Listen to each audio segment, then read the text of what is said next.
Hello, thank you for joining me today.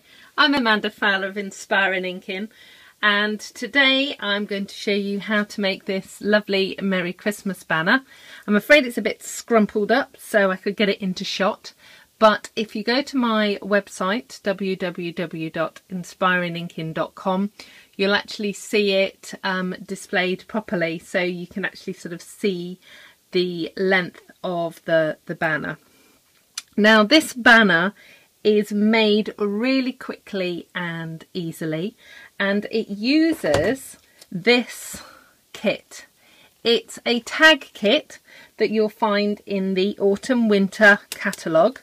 It's called a bag accessory kit, and it's got everything that you need to make the banner apart from one small piece, 4 by 6 inches of garden green cardstock, and some cherry cobbler linen ribbon.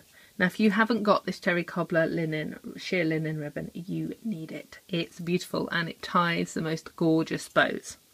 So what I'm going to do is I'm going to open up the kit and show you the components. There's very little stamping or anything to do, so it's really quick. So let me get started. I'll just move the banner up the top out the way and open up the kit. Now you get a mountain of baker's twine. It's crumb cake and white, and if I just unravel it a little bit, you'll be able to see it's really, really thick.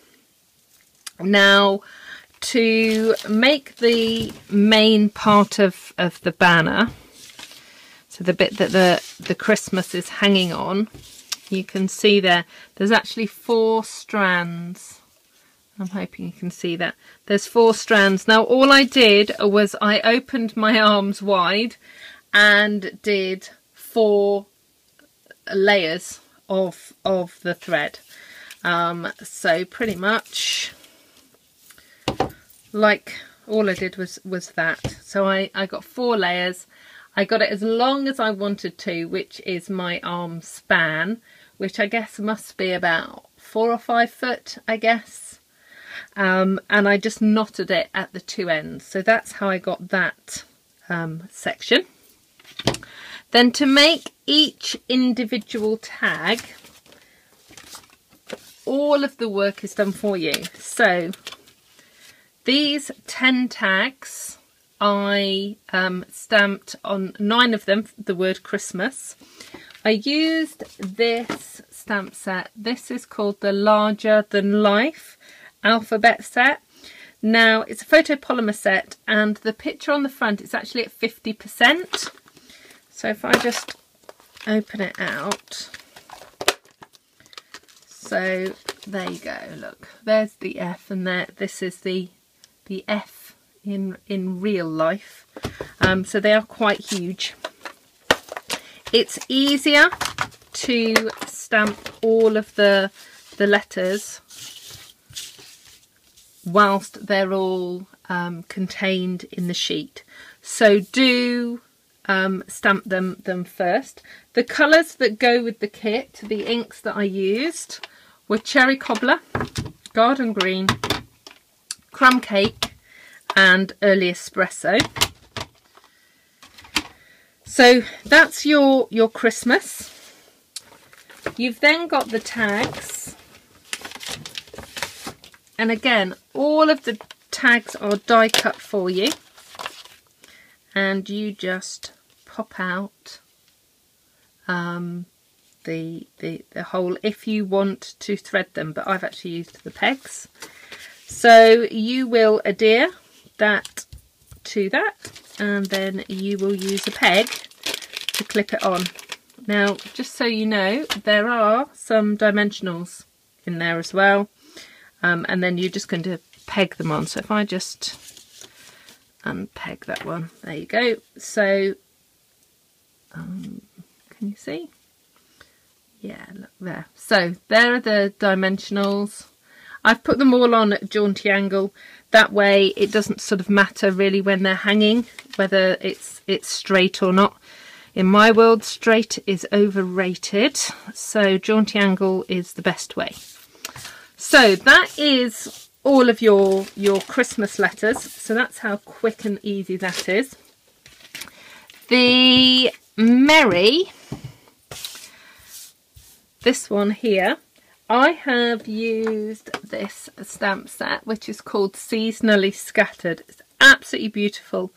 You'll be seeing more projects using this on my website, so do check that out. But I've actually stamped the Merry in early espresso onto the garden green card, and then I've used this framelit here, which is the Apothecary Accents framelit, to cut it out using the Big Shot.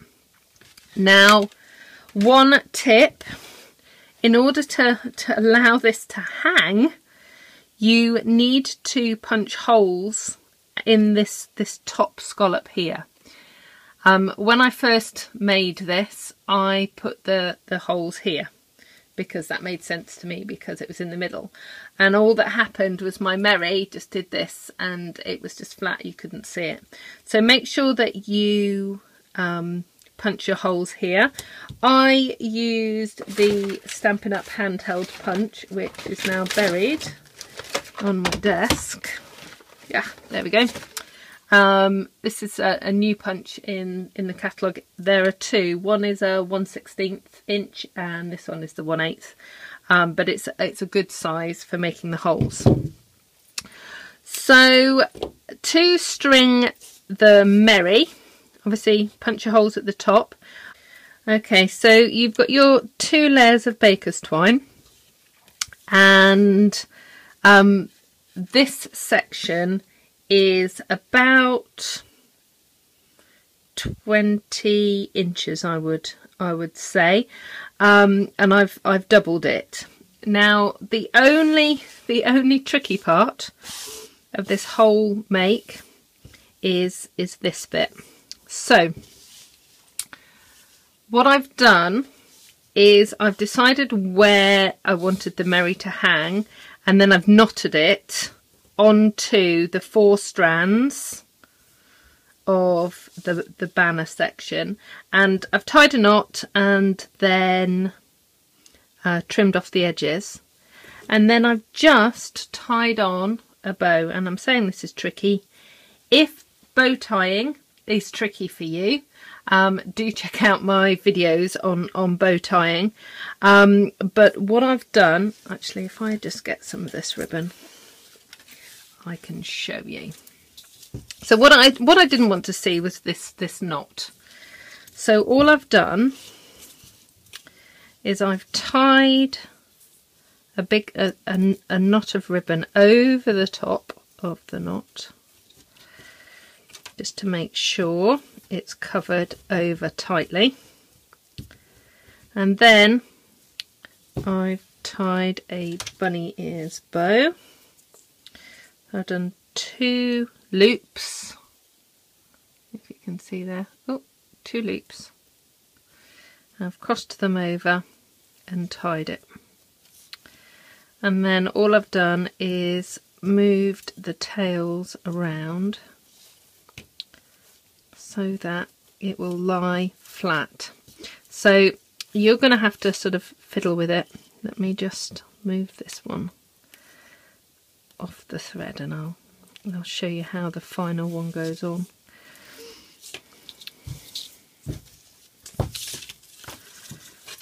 Yeah, okay. So by the time you've finished knotting it, you'll end up and faffing with the bow, you'll end up with a pretty bow like that. And this sheer cherry cobbler linen ribbon is so beautiful, and it ties and sits really nicely. And then all you're going to do is just slide it back down over the top of that knot. So there you go. So that is your quick and easy Christmas banner. It's a great project for a group, or for some teens or children. But actually I really enjoyed doing it too. So I think it is a project for just about anybody.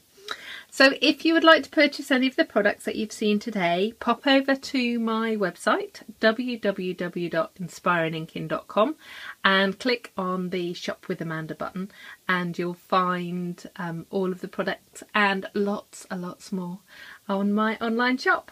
I hope to see you again soon. Thank you so much for joining me today. Bye!